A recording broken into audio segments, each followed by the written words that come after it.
What's up, guys? Welcome to another episode of Sneaky Tech Travels. Alright, so it's been a while since we've done our last video covering this 2023 Ford Ranger Raptor. And for this episode, it's quite unusual because I'd like to share with you on a journey or an experience that I had recently in terms of doing some upgrades for this car. Pretty much we're actually referring to the wheel set of this car, the mags and tires. And I think, as you know, one of the things that I would really want to say is that the stock mags and tires of this Ford Ranger Raptor is really fantastic, no? But of course, no, we would always have that itch in terms of changing it into something which we find better in terms also of the performance, handling, and, well, let's be real, no, also in terms of the looks, no. And quite frankly, we actually upgraded the mags and tires of this car twice in less than a week. So initially, the first mags that we've installed here as a replacement for the stock mags was the Fuel Rampage. It's a two-piece rim. Loob niya is gunmetal, and then yung outer part niya is gloss black, no? It was paired with a Nito Trail Grappler, and to be honest, no, sobrang ganda niya. That made the truck really look very aggressive, no, from its former stance, no, and it was a surefire looker. I was able to drive it for long distance, almost over 300 kilometers from Manila to Pangasinan. And to be frank with you, the performance is good, no. But one of the things that I've noticed though is that medyo bumigat ng konti yung handling nung truck, nung sasakyan, no. Of course, law of physics, the more rubber you put and the bigger wheel set that you would have an impact in terms of the overall performance of your truck, no. So medyo bumigat ng konti yung ating steering, no. Of course, in terms of the turning radius, medyo lumawak ng konti. I just really don't know what the offset is. Pardon me, you can just Google it, no. Hindi tayo kasi expert in terms of the offset na yan. But I think in layman's term, syempre, no, lumabas siya dun sa fender, and it was really good in terms of the looks, no. It's really very aggressive, even for those people who doesn't know about rims and tires ng truck. It's a surefire looker talaga. Now, in less than a week though, given the fact that napansin ko medyo bumigat ng konti yung handling ng sasakyan, what I did was I tried to do some research in terms of looking for available rims that would actually improve the handling of the car overall. But we also have to keep in mind that the advantage of that being heavy is that fuel tires, most of the fuel tires, especially the Rampage, really is designed for off-roads, for trailing, no? So talagang mabigat talaga siya. So kung tatama yan sa mga bato or even dun sa weight ng sasakyan, overall weight, kaya talaga nung rims, no, kasi nga siya, makapal siya, mabigat siya compared dun sa stock mags natin. Again, I'm not saying that stock mags are not good, because you have to remember that the Raptor overall has been really built for off-road use, no. So there is a slight advantage for the Rampage apart from the looks, is that mas matibay siya, mas makapal siya. I think that's the right term, no? Mas makapal siya, mas mabigat siya to withstand the force whenever you do off-road drive. Now, one of the caveats that I had when I was using that Fuel Rampage is that yun nga, mabigat siya, no. I keep on saying mabigat, but you know, that's the reality, no. Medyo mabigat siya in terms of handling. So I did some research in terms of looking for a better wheel set that would actually provide a lighter weight but still is capable of retaining the strength of the wheel as required when you do off-roads. And upon further research, it pointed us to no other than the VolkRacing TE37 Ultra. So right now we're actually heading to the shop to replace our Fuel Rampage. We're also going to change the stock brakes into a big brake kit. So we're choosing Brembo to perfectly match the new TE37s that we're going to install on this truck. So yeah, tara samahan niyo ako at tignan natin.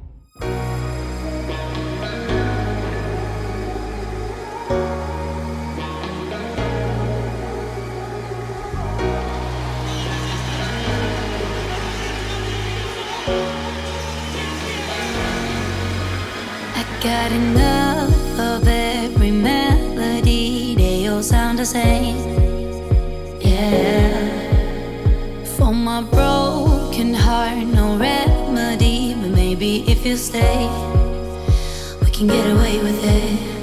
Cause you make me love my imperfections, answer all my questions, just to show me what's on the other side of inhibition. No apologies, my baby.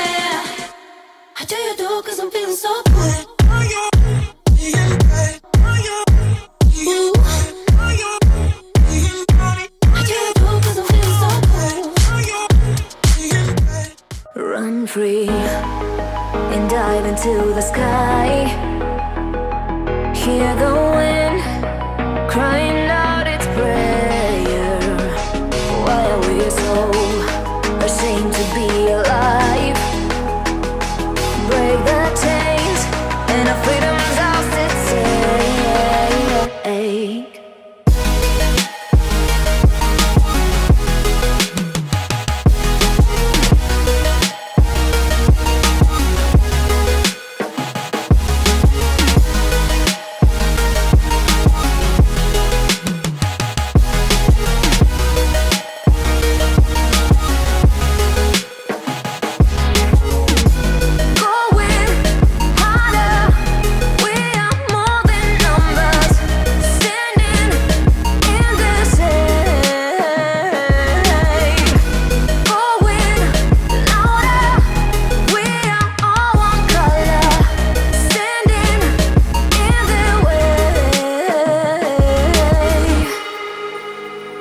Alright, so we're actually doing some initial impressions in terms of the changes that we've done. And I would say that in terms of the handling, sobrang gaan niya. Ang laki nung ginaan niya, grabe. Because, you know, technically, the weight of the TE37s that replaced the fuel Rampage is almost half lighter than the fuel Rampage, no? So, sobrang gaan niya, no? Yung weight kasi ng TE37 is halos kalahati lang ng fuel Rampage, no? So, that enabled yung engine natin na mas madaling i-push yung sasakyan, no? So, in terms of throttling, dahil nga magaan yung wheel set natin, mas mabilis siya. In terms of overtaking, in terms of the casual driving talaga, mas magaan talaga siya, no? Also, in terms of doing maneuvers, no? Pretty much is the same as the first one kasi hindi naman tayo nagpalit ng tires. We're still sticking with the Nitto Trail Grappler. And I think the overall performance per se really has improved tremendously to our experience, no? Which is something that, you know, talagang sulit siya, no? Again, the TE37s is not a must. It's actually not even a budget rims. You're really paying for the technology of these rims, no? I'm sure if you ask some of your folks who are very familiar with race, alam nila yung sagot doon. Kaya maraming magpapalit talaga. I think even the Jazz, when we're doing the series on upgrading our 8-year-old Jazz, TE37s din yung pinalit natin doon. And nung pinalit natin yun with the stock rims, sobrang gaan din, no? Gumaan din lalo yung takbo ng sasakyan. One thing to note, however, is on the tires, no? One of the things that I've noticed for the Trail Grappler is that in terms of the looks, again, sobrang aggressive niya, sobrang ganda niya, no? It's also a looker. But you have to keep in mind na meron siyang konting ingay, meron siyang konting huni.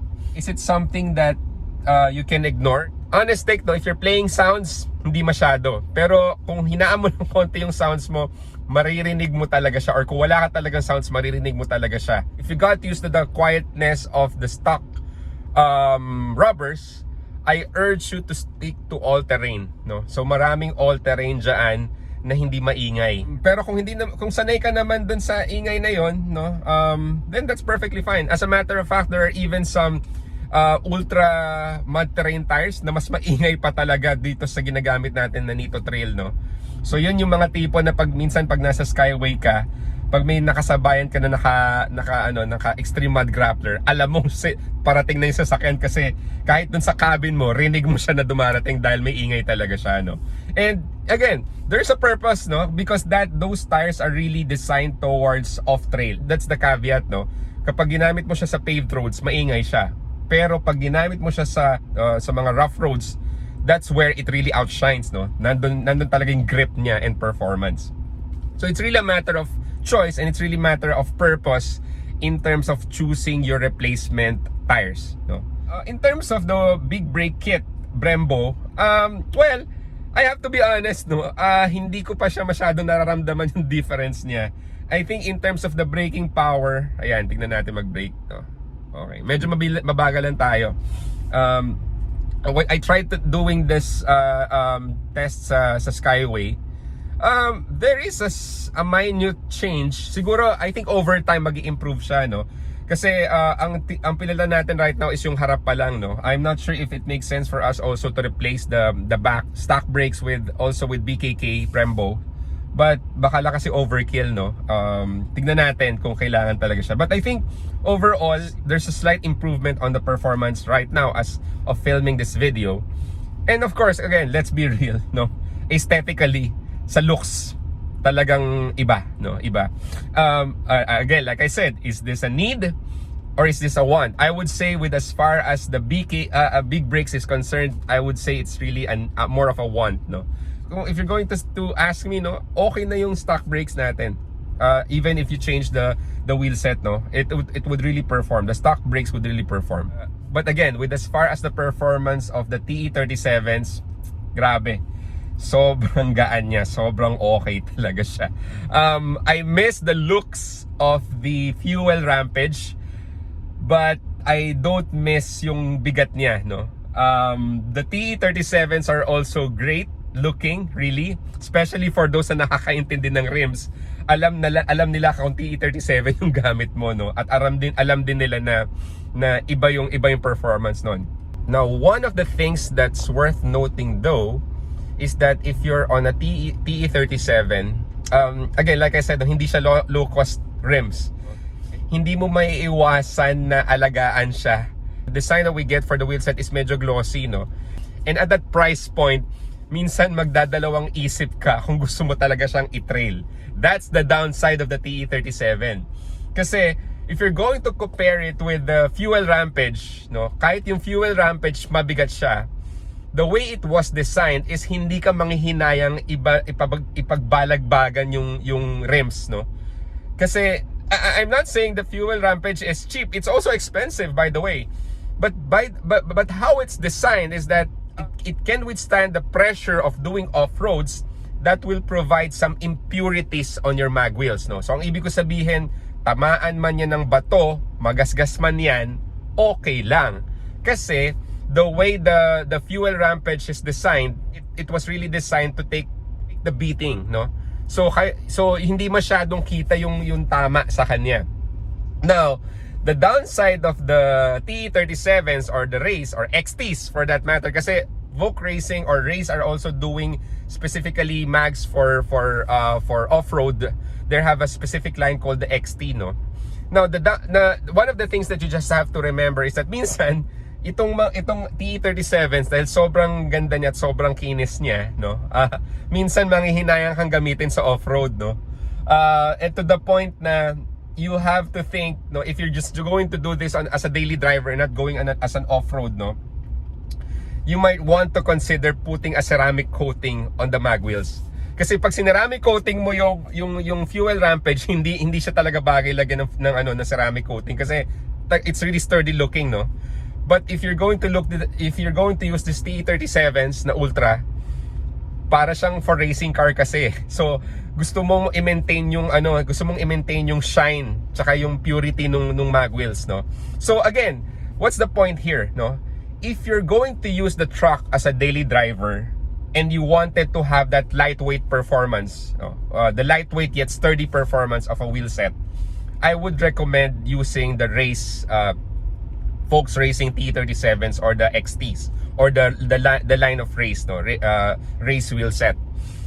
But if you really plan to take your Raptor to those off-beaten path, then I would suggest to reconsider other brands, no.